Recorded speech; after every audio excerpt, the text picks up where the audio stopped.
Yeah, Steven's done the ball really well. His transition clearly taken to the starting role again. He started in the minors, but harder to maybe prove that up here. But he's definitely on the right path to proving that. He's done the ball extremely well, and I'm excited for him to pitch tonight. Brandon Lockridge in there tonight against the right-hander again. What have you liked about what Brandon Lockridge brings when he's in there? Lock can beat you a lot of different ways. You think about it. You can do it with the bat, which he's done. He's been able to do the short game. He's got some bunts down, and big knock the other night to expand the lead and give us some breathing room late. And then he's also played really good defense, and he's an aggressive and also smart base runner. So he's got a chance to help you in a lot of different ways.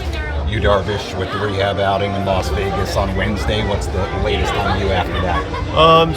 Day off yesterday. I think he took mostly advantage of that as well, and we're seeing how he shows up today and how he feels. Vedder Cup against the Mariners beginning tonight. You a big Pearl Jam guy?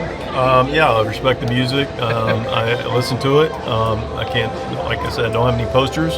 I think it's great to have competition, but every night's a competition. After perusing your clubhouse, there are 0 players who can name a single Pearl Jam song. Can you rise to the occasion? No, I cannot. I cannot rise to the occasion. Did you ever see them I'm more live? I just like the music, but I don't know who many of the artists are. Did you ever see them live? I've not seen them live, no. When you get something like this, kind of the Vedder Cup, kind of quote-unquote made-up kind of thing in the middle of the year, can it still be kind of fun to throw some out there, maybe add a little bit of excitement, maybe in the fans, maybe in the dugout a little bit? Yeah, I think anything, you play for something that matters, but kind of alluding to the question earlier, we're going to look to win the series, and that'll help us win the Vedder Cup, and we're excited about that, and that'd be great. That's something to play for, and I think that's great. But we're looking to win every series. So, I think it's good to have something that is cool, and I like the idea of the connection between it. If we're going to do a rivalry, weekend, let's do something that we can compete for. Why no Heyward the last couple of nights against a right-handed pitcher? Well, we gave Lockridge a shot at it the other day. Not an overly splitty guy today, and Locke took advantage of the opportunity, and we'll play it game by game. I wouldn't read much more into it than just that. With everybody healthy, we've seen the length of your lineup and what it can do. Do you look at that and kind of go, when we're all clicking on all cylinders, like this is how dangerous our offense can really be when we have all of our pieces? Absolutely. Listen, AJ put the team together for a reason. He put a good team together, and we want, when they're healthy, it's the best version of our team, and it's on display when they're all in the lineup. And so, absolutely thrilled when they're all in there. And if they're not, whether it's a day off or some other reason, we figure out that too. That's how this all works. Do you notice maturation of some of the guys here with everything they've gone through the last few years? I think there's maturation with anybody that's got growth mindset. And our players have a growth mindset. The one thing that has worked really well for us that I believe in is, but everybody's bought into and believes in as well, is just constantly getting better. Being better as the game goes, being better as the series goes, being better as the season goes. And if you look at people that have had long careers, and I've been blessed to be around a lot of players with that kind of those type careers where they play 10, 11, 12, 13, 15, 18, 20 years in the game. The commonality with conversations of them, regardless of the stage of their career they are in, but also including the middle towards the end of their careers, has been the curiosity to improve, the strong desire and hunger to improve. And when you have players that have that, they individually will continue to get the most out of their God-given ability. They'll play as long as they can potentially play for the most part. And then when you have a team full of them, people are going to appreciate and improve. So, and that's just how maturity works.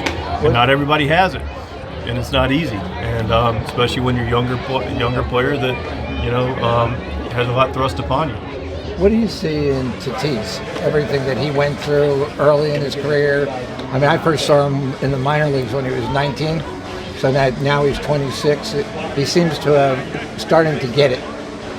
I think he's always gotten it. I think it's always people's perspective of what it is.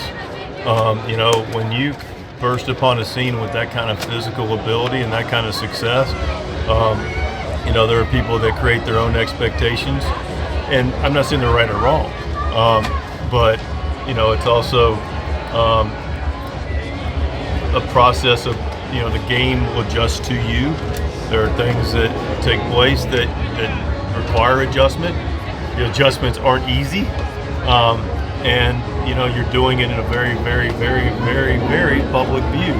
And so, you know, all I can tell you is I couldn't be more impressed and proud of Fernando Tatis and how he's handled all the things that have come at him, and how he's most importantly dealt with things that have been a challenge that a lot of people would have a really hard time in a private setting, much less a very public setting at a young age. And my admiration for how he did that and has done that, especially not pointing fingers but owning it and accepting it and then doing something about it, is, for me, is beyond special. Yeah, he says he really grew from it all. He said he had a choice. There's choices. Right. There are choices, and you know, he continues to make good ones. One more on Heyward. I mean, he's been in the business long enough to know that it's about production, you know, in this business. But do you even have to have a conversation with him as to why he's not in the lineup in certain matchups he would normally be in? I mean, normal's relative, but and yeah, I talk to all our players about, you know, what and how they're doing, and, you know, making sure they have an open invitation to discuss anything that's on their heart. I will say that, you know, it's more about a day-to-day situation, and, you know, people talk about like production with Jason. I look at this game from my lens, from how do we beat the other team lens, as I talked earlier about Lockridge, and Jason Heyward has played really good outfield. Jason Heyward comes into this dugout, comes into that clubhouse. Effectively, this guy's been on a winning team ever since he was 8 years old, you know, and has won a World Series. And so, you know, for me, it's not a situation whether he hasn't started the last 2 days. He's on our team. He's contributing to our team in a lot of different ways, in a lot of ways that people understandably won't see, but I get the privilege to see. And those move our needles, help us win games, and ultimately that's what he and we are here for. Yeah. And again, we'll never show up in the stat sheet necessarily, but it does show up in the most important stat sheet, and that's the win and the loss. Right.